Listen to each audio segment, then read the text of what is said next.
오늘은 저의 이민 생존기 세 번째 이야기.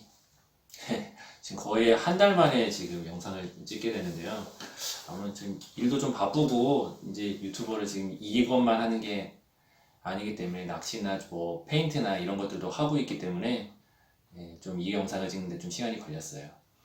지금 오늘은 바깥에 비도 많이 오고 주로 이런 영상은 밖이 날씨가 좀 우울하고 이럴 때 찍게 되네요.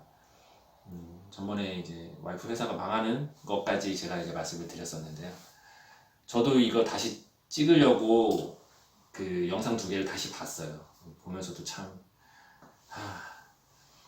제 삶이지만 좀 암울하더라고요.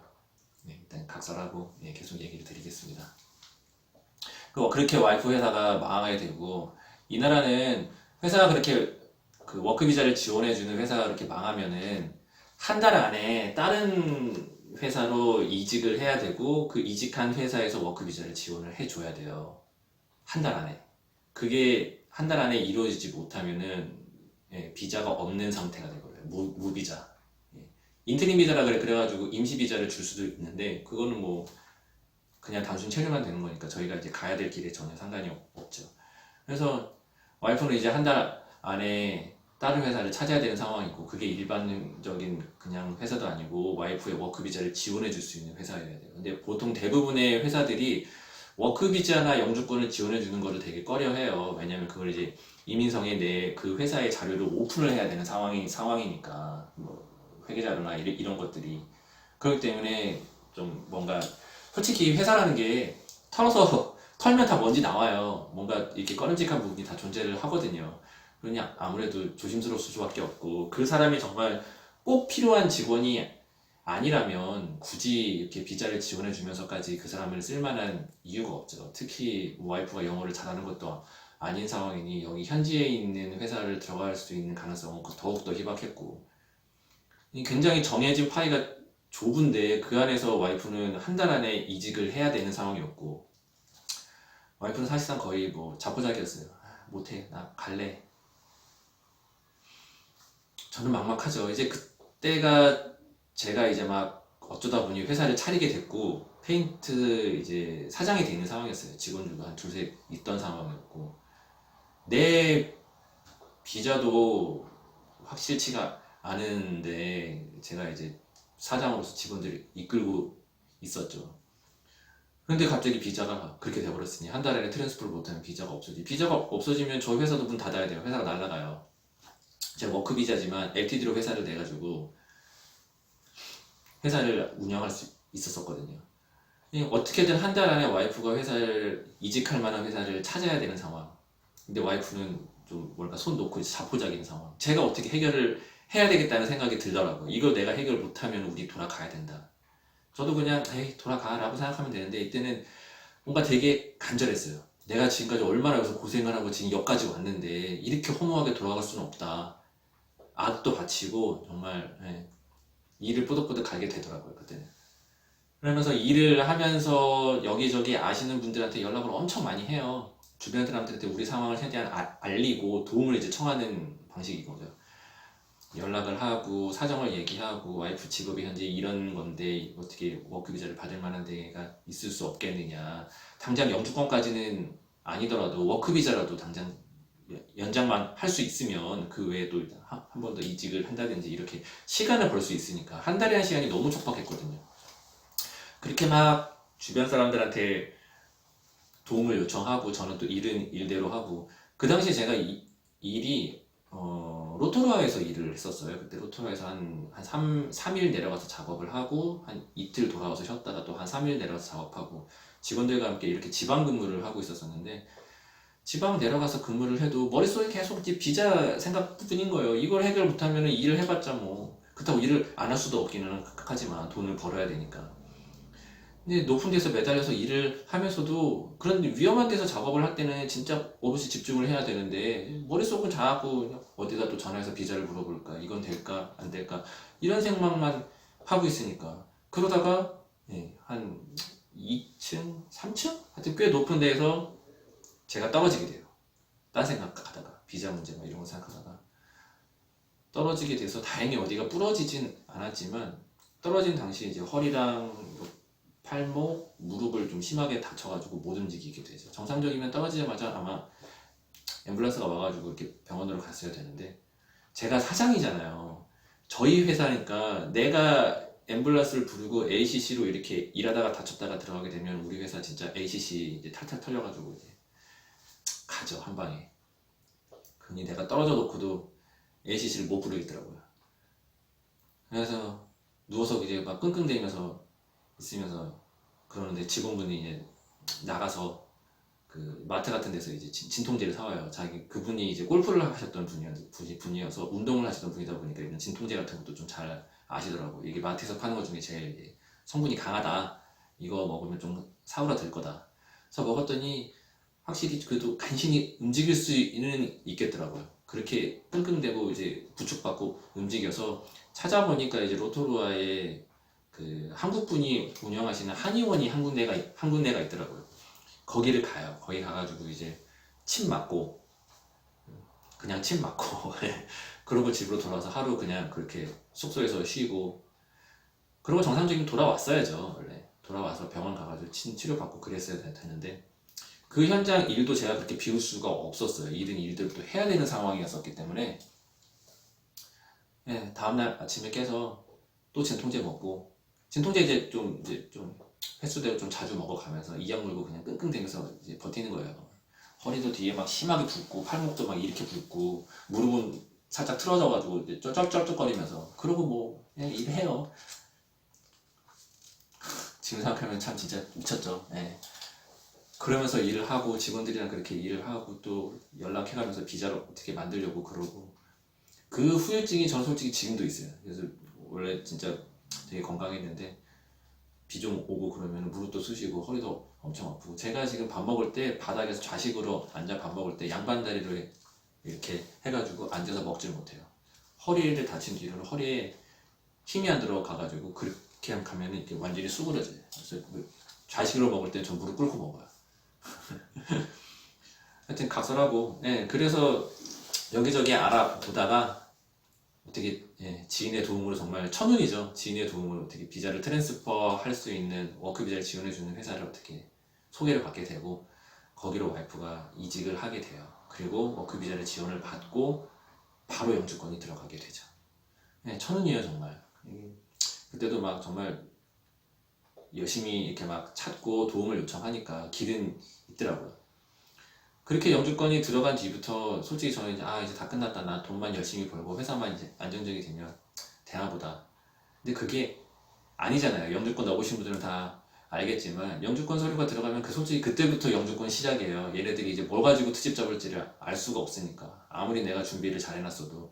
일단 한국인들 대부분 다 공통적으로 걱정하는 게 영어잖아요. 영어 점수를 내가 만들어놨으면 뭐 상관이 없겠지만, 와이프도 영어가 그렇게 잘하는데 내가 잘하는 편이 아닌데, 그러니 영어 점수는 꿈도 못 꾸고 인터뷰 생각만 하는데, 인터뷰 솔직히 뭐 직접 얼굴 맞대고 얘기하는 것도 아닌데, 전화 통화 이렇게 하는데 걔 발음 좀 이상하거나 그러면 안 들려요, 잘. 근데 와이프는 그때부터 이제 영어 인터뷰 준비해 이제 온갖 스트레스 다 받아가면서 막 거기에 집중을 하고, 저야 배우자니까 안 되면 돈을 몇 벌죠. 돈만 열심히 벌면 된다는 생각으로 저는 이제 돈만 벌고 그랬죠. 그러고 준비를 하고 있는데, 나라가 그때가 지금 기억하기로는 노동당이 정권을 잡았을 때인가 잡기 직전인가, 하여튼 이민법이 굉장히 어려워지기 시작하면서 막 그 영주권을 안 주려는 쪽으로 굉장히 많이 까다로워져요. 근데 이미 저희는 그 법이 그렇게 까다로워지기 전에 영주권이 들어갔던 거라 솔직히 해당 사항이 없는 건데, 시행이 되기 전부터인데도 얘네들이 법을 그렇게 발표를 해놓다 보니까 그 전에 서류를 넣었던 사람도 현재 지금 심사를 할 때 약간 되게 까다롭게 보는 거예요. 온갖 막 말도 안 되는 이유를 대면서 이 서류 내라 저 서류 내라 저걸 증명해라 막 이렇게 질질 끌어요. 1년을 그렇게 저희가 질질 끌어가요.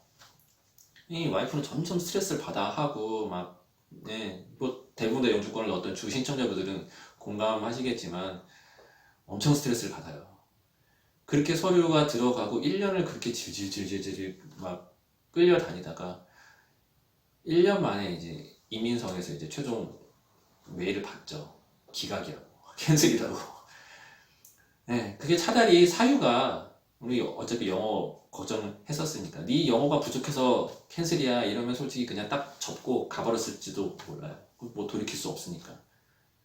근데 사유가 어처구니 없게도 영어랑은 상관이 없이 지금 네가 다니고 있는 회사가 계속 너를 고용을 한다는 거가 자기들은 그게 아닌 것 같다. 고용 못할 것 같다. 그래서 너의 회사를 통해서 너한테 영주권을 못 주겠다.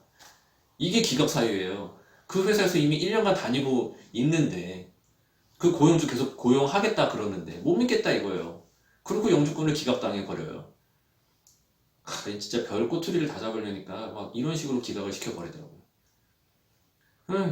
이걸 꼭 사실상 영주권이 기각됐으니 이제 와이프 쪽으로는 와이프는 이제 사실상 야 나 더 이상 못해 끝 돌아가. 근데 아까도 했지만 저는 못 돌아가요. 억울해서 못 돌아가요.